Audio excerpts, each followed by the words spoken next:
Oke, assalamualaikum warahmatullahi wabarakatuh. Alhamdulillahirrahmanirrahim. Wabillahi wala mudhillahi. Wassalatu wassalamu ala asyrofil anbiya'i wal mursalin sayyidina Muhammadin wa ala ali sayyidina Muhammad amma ba'du. Yang saya hormati Abiyani dan Umida selaku pengasuh Pondok Pesantren Sobat Kemelar Umida dan yang saya hormati juga Miss Alfi selaku Kepala Madrasah dan Miss Yuyun selaku Kepala Madrasah MTS Lara Benida dan juga kepada dewan-dewan guru dan mbak-mbak guru saya dari sini dan kepada kedua orang tua saya dan teman-teman yang saya kali ini saya ingin mempresentasikan tentang pergeseran kesetimbangan tentang pelajaran kimia yang diampu oleh Miss Alfi. Nah, pelajaran kimia kali ini menjelaskan tentang pergeseran kesetimbangan. Nah, pergeseran kesetimbangan itu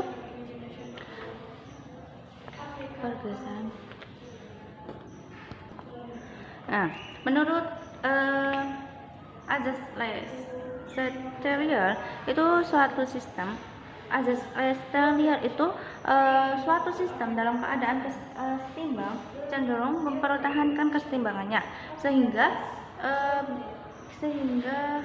bila ada pengaruh dari luar maka sistem tersebut itu akan berubah, dan juga sedemikian rupa agar segera diperoleh keadaan kesetimbangan lagi itu jika dalam suatu sistem kesetimbangan itu diberikan aksi maka sistem itu akan berubah saat diberikan aksi itu. Dan juga sedemikian rupa sehingga pengaruh aksi itu sekecil mungkin.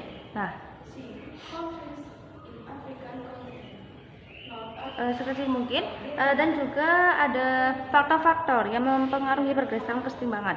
Faktor-faktor yang mempengaruhi pergeseran kesetimbangan itu adanya perubahan konsentrasi. Perubahan konsentrasi itu jika dalam suatu sistem kesetimbangan konsentrasi itu salah satu komponen dalam sistem itu ditambah, maka kesetimbangan itu akan bergeser. Apabila ditambah itu akan bergeser dari arah pertambahan itu, dari arah pertambahan itu. Dan jika salah satu dari komponen dikurangi maka kesetimbangannya itu akan bergeser ke arah pengurangan tersebut. Dan juga yang selanjutnya adapun perubahan volume atau tekanan. Perubahan volume atau tekanan itu berbanding terbalik. Jika volume itu diperbesar maka tekanan itu diperkecil. Jika dalam suatu sistem kesetimbangan volume itu diperbesar atau tekanan itu diperkecil, maka kesetimbangan itu akan bergeser ke arah koefisien Z yang lebih besar. Dan juga jika volume itu diperkecil atau tekanan itu diperbesar, maka kesetimbangan itu akan bergeser ke arah koefisien yang lebih kecil. Dan juga adapun perubahan suhu. Perubahan suhu itu terjadi menurut azas Lassiter jika dalam sistem kesetimbangan itu terjadi kenaikan suhu maka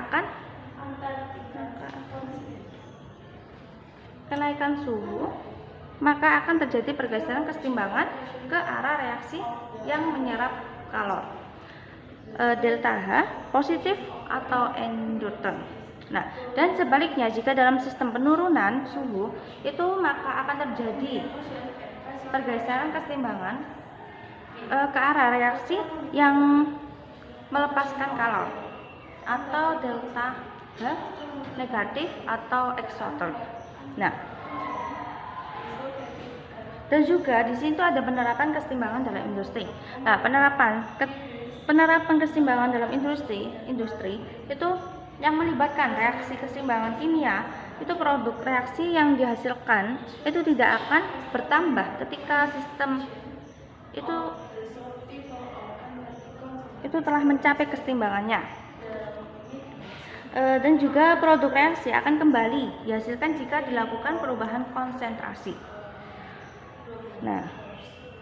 pembuatan amonia NH3 dengan proses Haber-Bosch, itu metode yang utama adalah mereaksikan nitrogen dengan hidrogen membentuk amonia.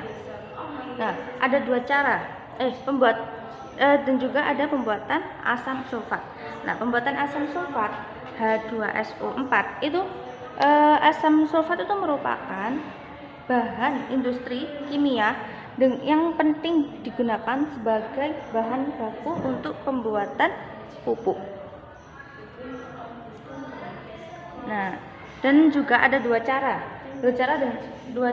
pembuatan asam sulfat. Dengan adanya proses kamar timbal dan juga dengan adanya proses kontak. Nah, dan yang terakhir pembuatan asam sulfat itu meliputi 3 tahap.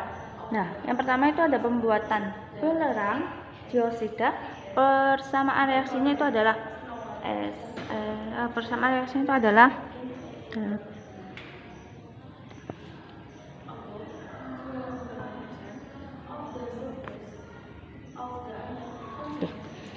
dan yang kedua itu pembuatan belerang triosida.